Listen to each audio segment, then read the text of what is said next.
board, meeting of the Martinsville Board of Works and Safety. Meeting is hereby called to order. Clerk, please call the roll. Kelly Bray, John Lillywhite, Present. Mayor Costin. Present. We have a quorum. Thank you. Prior to tonight's meeting, you were sent copies of the meeting of Monday, August 26th in your packets. Are there any additions or corrections to the minutes? No additions or corrections. I would move that we accept the minutes as presented. I will second that. All in favor, say aye. Aye. Opposed, no. Motion carries. First thing on the agenda is unfinished business. The consideration of a request to place a dead-end sign on Candace Court and Robin Road. We tabled that in the last meeting. I talked to Kelly earlier today. I know what her opinion is. And John, how about you? I also went down there, so I talked to Kelly as well. I went down there. I don't think that people are, at least I wouldn't confuse that for a through street because the pathway is so much smaller than the road, but there's very clearly a need for something to block that off. So I don't know what the city's recommendation is, Gary and or Mac, for that area, but I don't think a dead end sign or anything like that would solve the problem because I don't think that's confusion. I just think it's people who want to go up there and see what all the cool stuff is going on. What are your thoughts, gentlemen? I think there's just a lot of curiosity right now. I think you could possibly wait and see what happens. Just once that's completed, and people understand you can't get through criminals. I think also they're just trying to see the level. But I think is what, I mean, when I drove up there, that's what was obvious to me. Is it possible that we can stick a barricade across that, even a non-permanent barricade, just while they're working back there to keep? You would easily be able to see that barricade even before you turned in, and that would stop anybody from going up there and messing around, and it wouldn't cost the city much, except for somebody driving over there. we could look at ours. Yeah, we can look at our barricades. We might possibly temporary basis. Yeah, as long as it didn't inhibit our access. So, I mean, as I drove over there, I thought the same thing. It's like, okay, if we put a fence across it, for instance, well, all the people that need access to it, you know, then all of a sudden it is a big old giant, you know, pain in the neck. But doing nothing obviously doesn't stop the situation. I don't really want a bunch of people up there messing around. Who knows what they're going to get into. Do you guys have any? I just had 2 people last week ask me if they could get to the airport from there. I live there. The airport? Yes. Like yes. the Indianapolis airport? No, the Martinsville airport. Yeah, okay. Yes. Okay. I think what it is, people are not used to seeing the paved, right? And at the end of the road, they can't see around the corner. When you get closer to Sue's house, my neighbor here, you can kind of see where, oh, okay. But just when I felt bad, there was an elderly lady last week. She's like, honey, can I get to the airport from here? And I was like, what? And I said, no, but you know, I had to direct her back out on. I'm just not confused by that because she would have had to have been going back there. She came from Hacker. Looking so at her I map don't or know. something and trying to. How many elderly people do you know? Well, that's what I mean, there would be no reason for her to have ever gone back there in the first place. Exactly. And then I had a kid and his brother, I guess, that asked me the same thing. So, I mean, what I'm going to tell you is there is no lighting at night, right? And you can't see beyond, especially at night, beyond that curve. I mean, this is really a liability for the city, quite honestly. If someone goes up there and hits that, a barrier, a dead end sign, something, right? But I do think it's warranted, given the lack, especially at night, given the lack of lighting, right? And something should be up there before they hit that thing. I think we could place a dead-end no outlet sign at the intersection canvas around the room. And then we can look at our barriers at the street department, put the temporary barrier across there and put reflectors on it. So if somebody pulls there, they're going to see that and they're not going to go down that road. Yeah, I guess I don't have a strong opinion on it. I mean, for me, it was obvious that that was not a road, it was a path at best. You're probably smarter than the typical bird. I think you want to give me I'm any just kind saying, of credit. I see it every day, What's that? there's something going on. No, I mean, I tried to drive by with fresh eyes just to say, okay, and I mean, because the path is so much narrower than the actual road, that's what was my tip off. But it doesn't matter, I mean, at the end of the day, it doesn't, if the city has an appetite for it, I don't have an objection. I have no problem doing that.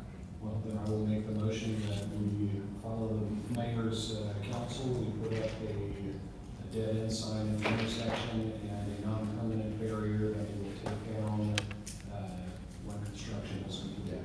Thank you. I will second that motion and also say that that's what Kelvin's thoughts too. So all in favor, say aye. Aye. Aye. Opposed, no. Motion passes. Mr. Porter, do you want to have an amendment to the Christmas parade route?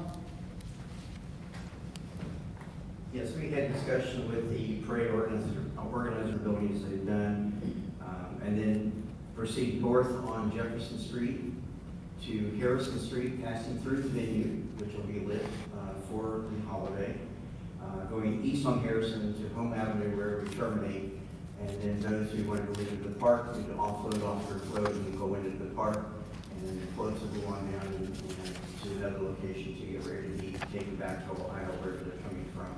That alleviates avenues, Main Street being closed for marshaling, but also alleviates the additional crossing of Morgan Street over at Home Avenue. I think that's fantastic. I don't have any objections. So you'll make that form of a motion? I will make that a motion. I will second. All in favor, say aye. Aye. Opposed, no. Motion carries. Mr. Meredith? Yes, before you tonight is consideration for an agreement for services with Edmunds GovTech. This is something that our office has been working on for quite some time. We've been trying to find a software that would enable us to better communicate with the citizens and give them more useful information as far as up-to-date information on finances, claims, dockets, those types of things. So we've talked to 5 different companies. This was the most aggressive offer, plus it had the best references that we could find. The implementation fee is just that, is to implement all of our data from our current accounting software into the new software and to make that migration process as seamless as possible anyways, so I'm sure there'll be a few bumps in the road.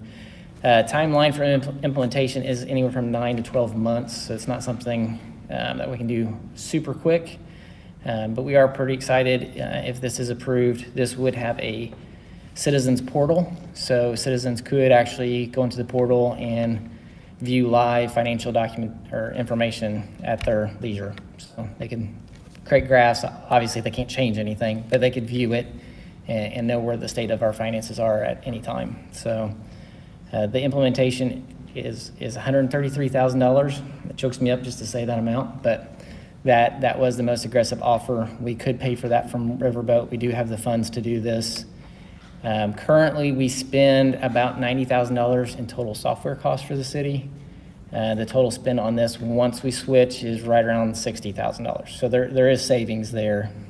It's just going to take a while to realize that. So What did you say it was, 100 and how much? 133 for the implementation. So a little over a 4-year break. Yeah, it is a 3-year agreement, so there will not be any raises within the 3 years. So I'm sure at the end of 3 years, we will see somewhat of an increase, but our current software provider's telling us to expect a pretty substantial increase next year. So, Just so I understand, and by the way, I think that was impressive that you said that number with a straight face. That was great.